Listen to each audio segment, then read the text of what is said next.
Mundo Migrante. ¿Qué tal, amigos de Mundo Migrante? Bienvenidos a un programa más de Mundo Migrante, el único programa de migrantes hecho por migrantes. Y hoy nos seguimos en este gran instituto de la sabiduría. ¿Y por qué? Porque es la rama de la orientación de cualquier ser humano. El aprender, el estar consciente de lo que haces, porque la única forma de poder predecir tu destino es preparándote. Y hoy estamos en este centro de la juventud, inyectándonos un poco de juventud y de toda la información que los jóvenes tienen para nosotros. Hoy nos acompaña la de Derechos Humanos, la licenciada. Mi nombre es Leticia Guido, yo soy visitadora adjunta capacitadora de la Comisión de Derechos Humanos del Estado de Puebla. Y también la licenciada. Mi nombre es Noemí Guadalupe González y yo soy licenciada en Derecho. Y hoy vamos a hablar de dos temas muy importantes. Primero vamos a hablar de los derechos humanos, que corresponde a hombres y mujeres. Un tema verdaderamente muy escabroso, pero lo vamos a tratar de descifrar un poquito más. Y de otro tema, del tema de la mujer, de los femicidios y de muchas razones que están muy calientitos en este momento, específicamente en la migración. Pero primero nos vamos con derechos humanos. Muy bien. Descífranos un poco qué significa derechos humanos. Derechos humanos son todos aquellos valores o prerrogativas que le pertenecen al ser humano por el simple hecho de serlo. Es decir, que nadie nos los está regalando, nadie nos los otorga, simplemente, por ejemplo, el Estado nos lo reconoce, pues estos derechos ya nos pertenecen desde el momento en que nacemos, o incluso hay debates que desde la parte de la concepción, ¿no? Pero bueno, es algo natural. Naces y del simple hecho de nacer eres humano, tienes derechos que te da el ser humano. Y desde ahí empiezan esos derechos que nadie te puede quitar. Nadie te los puede quitar, exactamente. Son completamente tuyos. Y los vas a llevar a donde vayas. Por ejemplo, yo nací en El Salvador, soy salvadoreño y mis derechos por ser humano los puedo ejercer en España, en Rusia, en Estados Unidos, en México. Así es. Mi derecho es mío. Así es. Es así como trabaja. Así es, hay ciertos derechos que, por ejemplo, México es parte de tratados internacionales en los que aquí podemos ejercer a lo mejor el derecho a la educación, pero si te vas a otros países donde, por ejemplo, las mujeres no tienen este acceso, no lo puedes hacer exigible. ¿Por qué? Porque hay países donde no es algo tan importante o indispensable para las mujeres, sino que es un derecho exclusivo del hombre.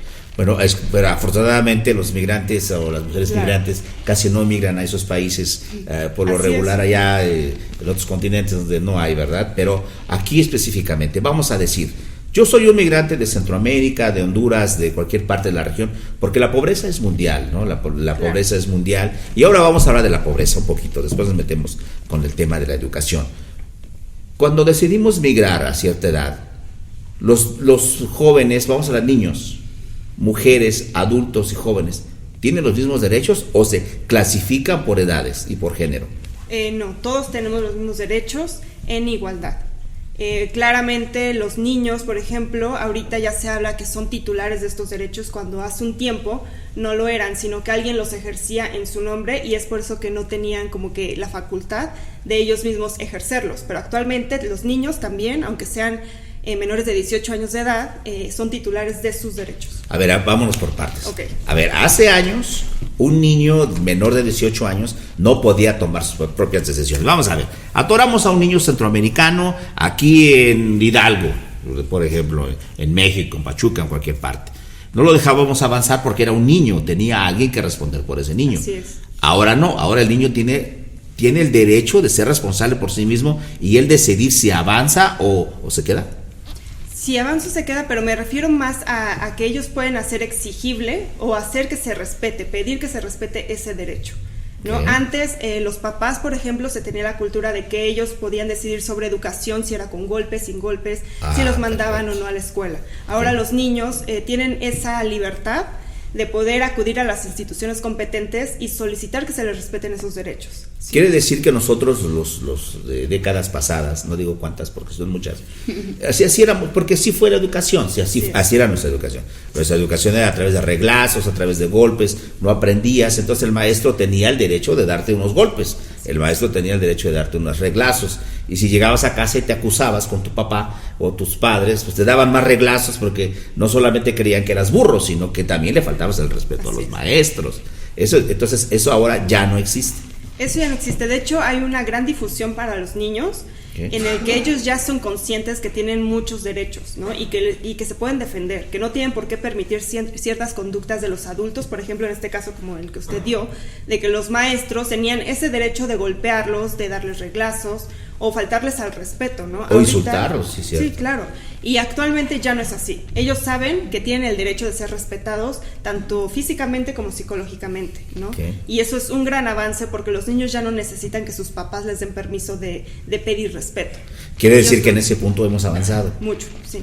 Tú como joven defensora, porque te veo así como que sí eres defensora, como que sí te metes en el papel, que sí traes esa lucha social y que sí traes la bandera de derechos humanos.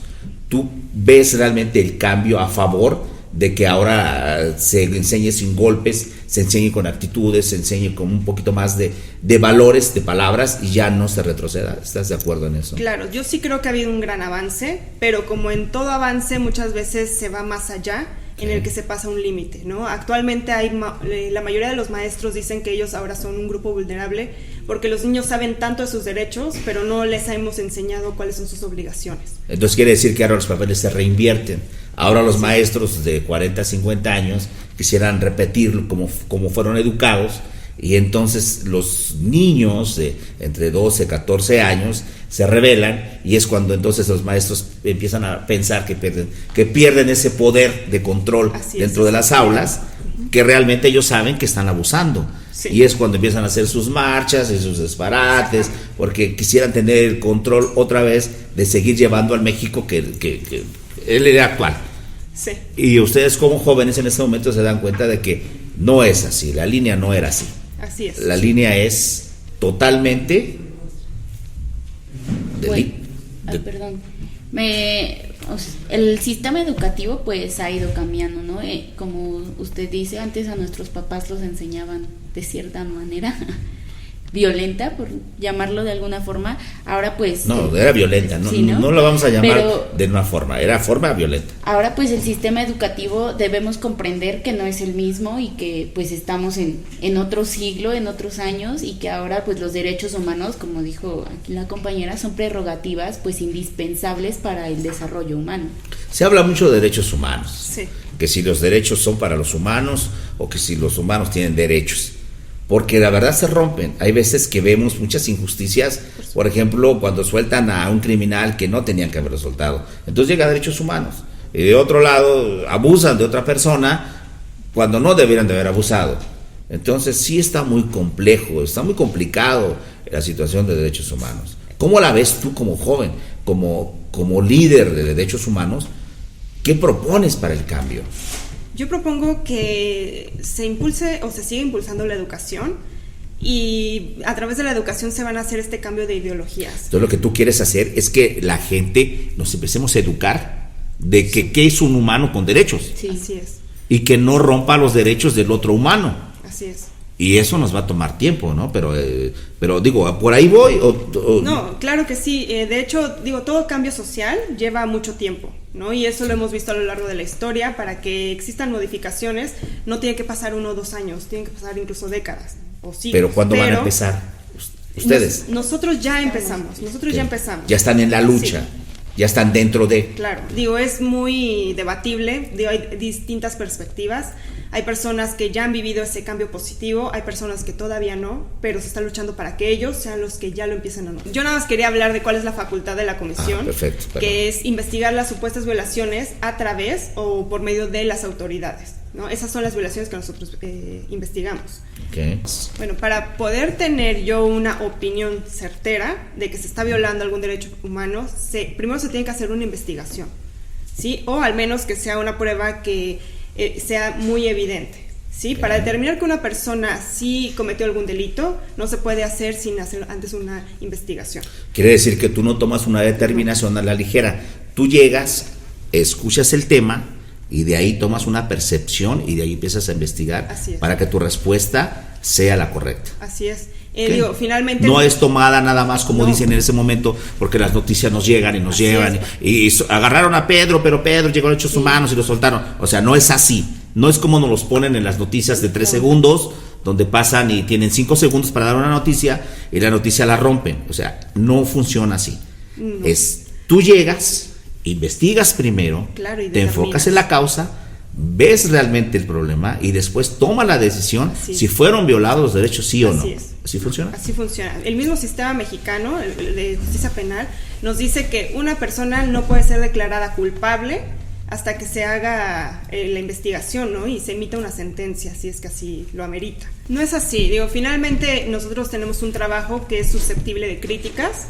¿Por qué? Porque se ve desde fuera, ¿no? Y está bien, es entendible. Digo, todos hemos criticado instituciones que no conocemos por dentro, pero finalmente todas las personas que trabajamos en la comisión tratamos de hacer nuestro mejor trabajo basado en la ley, en lo que el derecho nos dice, y pues se trata de dar siempre un mejor resultado, ¿no? Pero para dar resultados hay un proceso antes.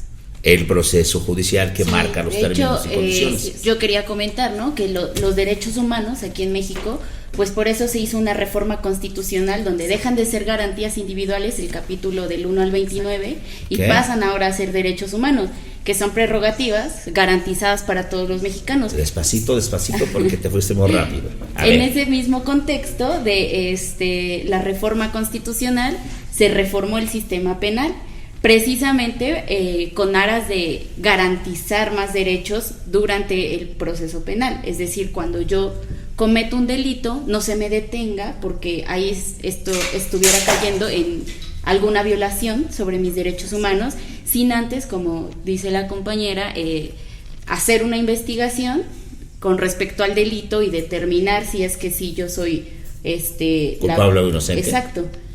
¿Qué dice el artículo 29 para empezar? Ábrenos con ese artículo. A ver, me refiero del capítulo de derechos humanos que enfoca desde el 1 hasta el 29. Perfecto. El primero, por ejemplo, dice la condición de mexicanos que tenemos todos. El segundo habla de los grupos indígenas, que México es una pluralidad. El tercero, pues la educación. Y así nos vamos hasta el 29, que dice que... No pudiera decir todos. No, pero dime el 29. No lo pudiera decir, la verdad, no me lo... No lo traes. La suspensión de garantías, ¿no? Se refiere a la suspensión de garantías. Quiere decir que la suspensión de garantías se da en el momento en el que se encuentra culpable y se le priva de sus garantías a la persona. Ese artículo se refiere más a cuando, por ejemplo, existe... Bueno, yo cuando explico ese artículo siempre doy el ejemplo de la influenza, del caso de la influenza que se dio en México, en donde se suspendieron clases, por ejemplo. Ahí es una suspensión del derecho humano a la educación. ¿Pero por qué? Por una situación de fuerza mayor. ¿Sí? A ese tipo de suspensión de garantías, digo, finalmente, cuando se priva de la libertad a alguien, que es a lo que usted se refería, es más el tipo de sanción que sí lo amerita que se prive de la libertad, ¿no? Cuando alguien es un peligro para la sociedad, se tiene que suspender sus derechos, sus garantías. Cuando es un peligro, pero cuando ya hay una sentencia, porque hubo antes una investigación y entonces ya se determina que es culpable, ¿no? Y llega en ese momento en el que se determina que sus garantías y sus derechos deben ser suspendidos porque pone en peligro a la sociedad. Así es como funciona. Incluso sus derechos políticos, como emitir un voto. Derechos en toda la totalidad y empieza su proceso que debe ser encarcelado o puesto a disposición de las autoridades. Claro, ¿no? Pero dentro de esa situación también hay ciertos derechos humanos que deben ser respetados de la persona que es privada de la libertad. Y una de las cosas más importantes que tú podrás hablarnos ahora, se habla de muchísimas cosas acerca de la juventud. Porque la juventud son expertos, y alguna vez que fuimos jóvenes, porque sí fuimos jóvenes, no nacimos viejos, y violamos tantas cosas, violamos la ley y violamos todo, porque era el plan de la juventud y era la temática. Ahora ustedes deben de informar un poquito más a la juventud de dónde están rompiendo los derechos de los demás, porque se olvida, cuando uno es joven, uno cree que los derechos nada más los tiene uno, ¿no? Claro. Y los demás, ¿dónde empiezan sus derechos? ¿No? Pues precisamente como decía Juárez, ¿no? Pues donde termina el derecho del otro, pues tú ya estás transgrediendo esa esfera de los derechos. Sí, tienes razón, ¿no? Muchas veces nosotros como jóvenes creemos que podemos aprovecharnos, no sé, de nuestra condición, a lo mejor que no nos está limitando, porque podríamos ejercer, digamos, derechos más allá de los que las personas adultas pueden ejercer. Okay. Pero creo que siempre hay que ser muy consciente como joven y respetuoso de los derechos humanos y hasta dónde llega nuestro derecho. Esto sería tan extenso, pero aquí sí que quisiera cerrar con 2 jóvenes preparadas, con 2 abogadas y 2 personas sociales que estén conscientes de que están construyendo el futuro. No están construyendo ahorita, van a construir lo que será su país, de ustedes y de sus generaciones los próximos años. Este es Mundo Migrante, las opiniones del mundo para poder ofrecer al mundo diferentes opciones. Con estos y muchos programas más estaremos presentes en diferentes países a través de la migración. Esto es Mundo Migrante, el único programa de migrantes hecho para migrantes. Muchísimas gracias. Gracias. Muchas gracias. Gracias.